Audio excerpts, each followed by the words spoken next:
दोस्तों, आपका भी पीपीएफ अकाउंट होगा, हमारा भी है और आपकी ही तरह हमने भी टैक्स सेविंग और अच्छे इंटरेस्ट रेट के चक्कर में इसका अकाउंट खुलवाया था। लेकिन अब इसमें पहले जैसी बात ही नहीं रही।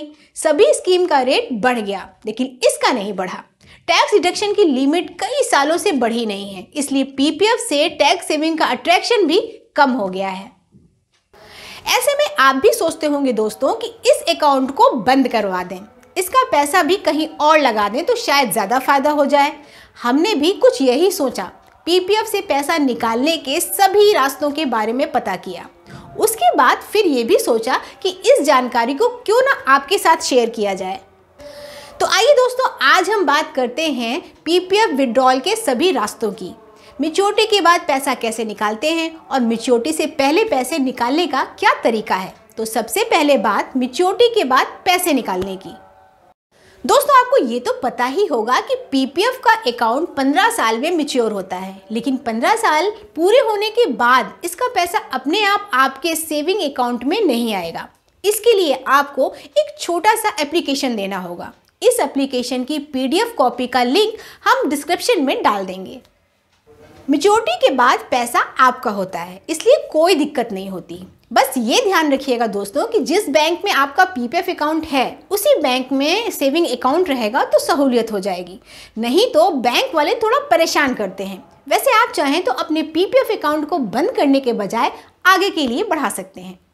दरअसल दोस्तों, पीपीएफ अकाउंट मैच्योर होने पर आपके पास 3 रास्ते होते हैं।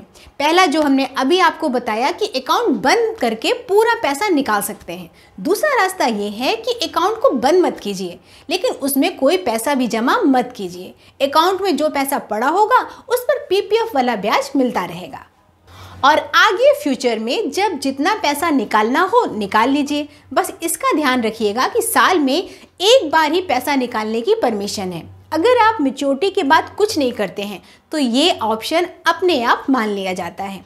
आपके पास तीसरा ऑप्शन है कि आप अपने अकाउंट को आगे के लिए एक्सटेंड कर दीजिए। पीपीएफ अकाउंट 5-5 साल के लिए एक्सटेंड होता है। अगर आप अकाउंट एक्सटेंड कराते हैं तो आपको अगले 5 साल तक अकाउंट में पैसा जमा करना होगा। मतलब हर साल कम से कम 500 रुपये जमा करना होगा। इससे फ़ायदा ये होगा कि आप आगे भी टैक्स डिडक्शन का फ़ायदा ले सकते हैं और अगर ब्याज दर अच्छी रही तो नए डिपॉजिट को भी उसका फ़ायदा मिल जाएगा।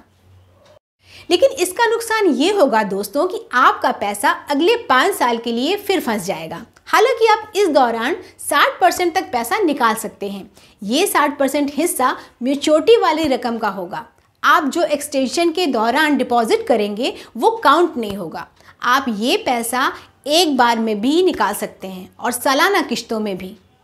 तो दोस्तों, अगर आप पीपीएफ अकाउंट को एक्सटेंड कराने की सोच रहे हैं तो मैच्योरिटी के 1 साल के अंदर अप्लाई करना होगा, क्योंकि 1 साल बाद अकाउंट एक्सटेंशन का ऑप्शन खत्म हो जाता है, यानी आगे नया डिपॉजिट करने की संभावना खत्म हो जाएगी। हालांकि अकाउंट बना रहेगा और उसमें जो पैसा पड़ा होगा उस पर पीपीएफ वाला ब्याज मिलता रहेगा।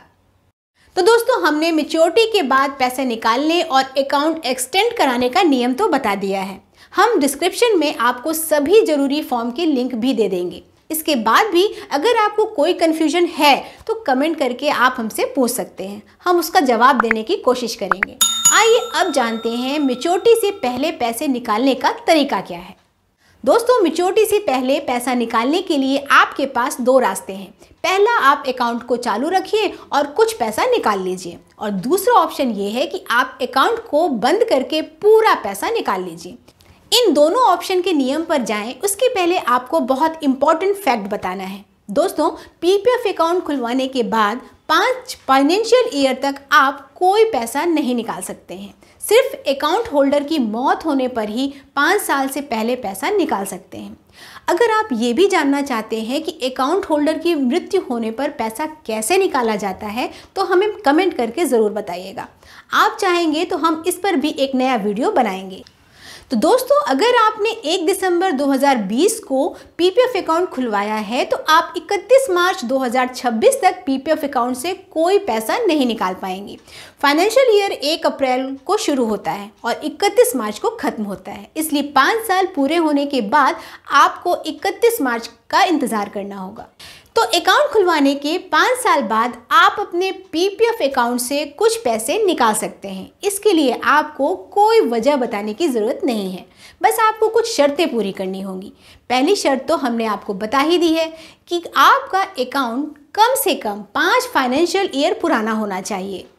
दूसरी शर्त यह है कि आप अपने अकाउंट बैलेंस का 50% से ज़्यादा पैसा नहीं निकाल सकते हैं। और तीसरी सबसे बड़ी शर्त यह है कि इस पार्शियल विड्रॉल के लिए 4 साल पहले के अकाउंट बैलेंस को देखा जाएगा।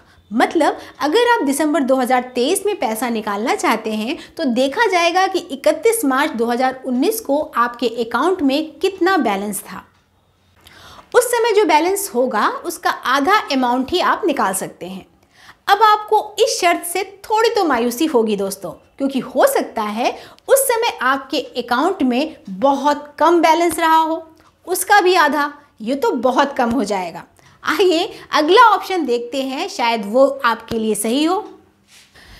तो दोस्तों इस ऑप्शन में आप पीपीएफ अकाउंट को क्लोज कराकर पूरा पैसा निकाल सकते हैं, लेकिन इसकी भी कई शर्तें हैं। सबसे पहली शर्त तो यही है कि अकाउंट 5 फाइनेंशियल ईयर पुराना होना चाहिए। दूसरा, पैसा आप कुछ खास किस्म की ज़रूरत के लिए ही निकाल सकते हैं, जैसे घातक बीमारी का इलाज कराना हो। ये बीमारी परिवार के किसी भी सदस्य को हो सकती है। परिवार में माता पिता, जीवन साथी और बच्चे शामिल होंगे। इसके अलावा अपने जीवन साथी और बच्चों की उच्च शिक्षा के लिए पीपीएफ अकाउंट बंद करा सकते हैं। अगर आप इनमें से कोई वजह बताकर अकाउंट बंद कराना चाहते हैं तो उसका भी सबूत देना होगा, जैसे बीमारी से जुड़े कागज दिखाने होंगे, हायर एजुकेशन के लिए मान्यता प्राप्त शिक्षा संस्थान का एडमिशन लेटर दिखाना होगा। दोस्तों इसके अलावा एक और वजह से आप अपना अकाउंट बंद करा सकते हैं।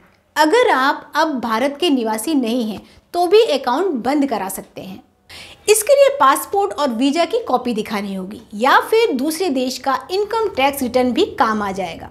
दोस्तों अब इस तरह अकाउंट क्लोज करने का सबसे इम्पॉर्टेंट फैक्ट, अगर आप 15 साल से पहले कभी भी पीपीएफ अकाउंट बंद कराते हैं तो आपको 1% कम इंटरेस्ट दिया जाएगा। जब से आपने पीपीएफ अकाउंट खुलवाया होगा तब से आपको जिस भी रेट पर इंटरेस्ट मिला होगा उस रेट को 1% घटाकर फिर से पूरा कैलकुलेशन होगा और उसके बाद जो अमाउंट बनेगा वही दिया जाएगा। इसका कितना फ़र्क पड़ेगा, आइए एक एग्जाम्पल से समझते हैं।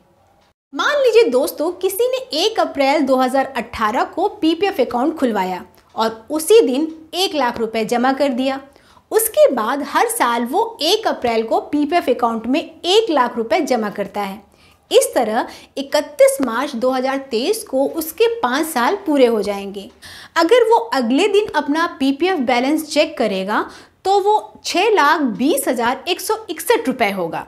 इस कैलकुलेशन में हमने जो भी इंटरेस्ट रेट रहा है उसके हिसाब से कैलकुलेट किया है, लेकिन अगर अकाउंट क्लोज करके पैसा निकाला जाएगा तो अब तक जो भी इंटरेस्ट रेट रहा वो 1% कम हो जाएगा।